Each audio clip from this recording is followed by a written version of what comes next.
This is the outside the truck scale. So this was the door we were looking out of where we load trucks from. This is some spent carbon drums that are just drying out and then we'll throw them away. And truck scale. And at the far end of the truck scale is the tank farm. We'll go there next. First I'll go into the reactor room. So this is coming into the reactor room from the east side of the building. This is a filtration area. Just 2 bag filters, pump, and we filter through the wall to the other to the storage area. And these are the reactors. Reactor 1, reactor 2. This is our APS co-feed pump that's in front. The small little tiny pump next to it is what we add our chaser with. Floor scale. Our mixed tanks, mixed tank 1, mixed tank 2. Mixed tank 3 we're not using right now. It's those the mixed tanks 1 and 2 are 2,000 gallons. Mixed tank 3 is 1,000. Floor scale. Air pump. Feed lines, go under. The pumps are under here. So pump 1 and pump 2.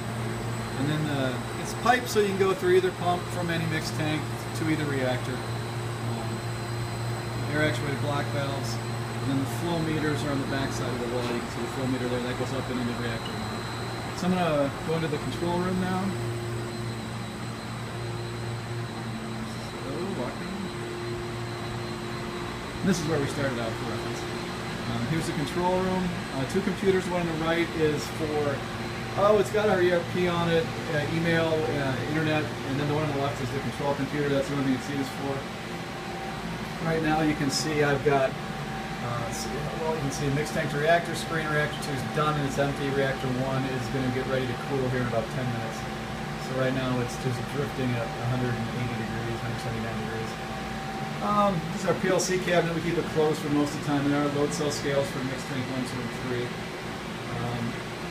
Control on the wall is our limit switches for all the valves in the tank farm. It tells if the main black valve is open and then which monomer valve is open. There should always only be one and the one you want open. And then this is our control for the APS co-feed.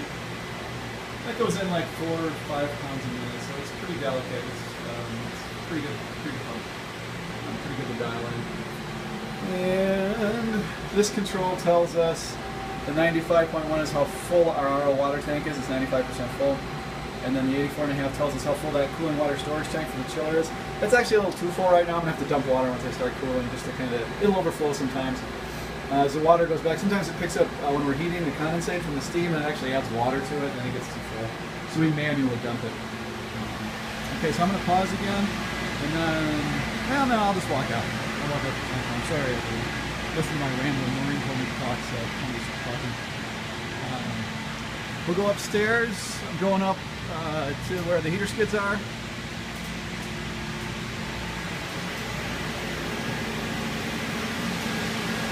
Heater skid 2 and heater skid 1. This is our nitrogen generator. So if you can see on the far side of the building, the blue tank on the right is the air compressor. I'm going to zoom in for just a second. That big pump on the ground there where you can see the green label, that's the recirc pump. It's a 75 horsepower recirculation pump. That's what keeps the water looping through the building. And it comes up here and it goes to either pump, either heater skid, okay?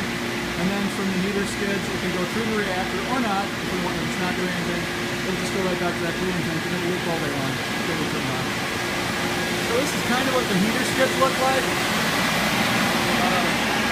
This is our water in from the pump. And it comes down to that.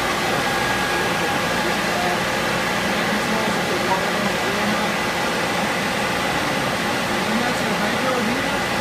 That allows steam in if you want it or not at all, depending on what the program calls for. It's always based on the set point. If the set point's higher than the reactor is heated, if it's lower than the reactor is cool. This is a steam inline, so that goes into the reactor. Hydro heater, the water comes to the inside of the pump, out of the pump,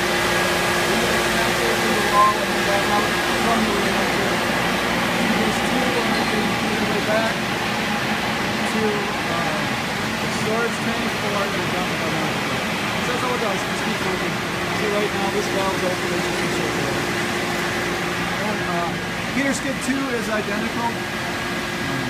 So heater skid 1 does the same thing.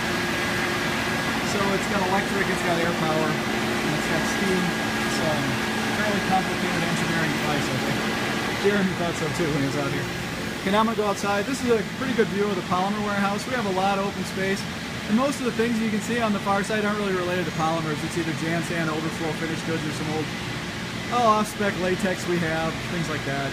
Really our only raw material drums are right here in the front corner, those bags and the blue drums. It's a pretty limited amount for what we do.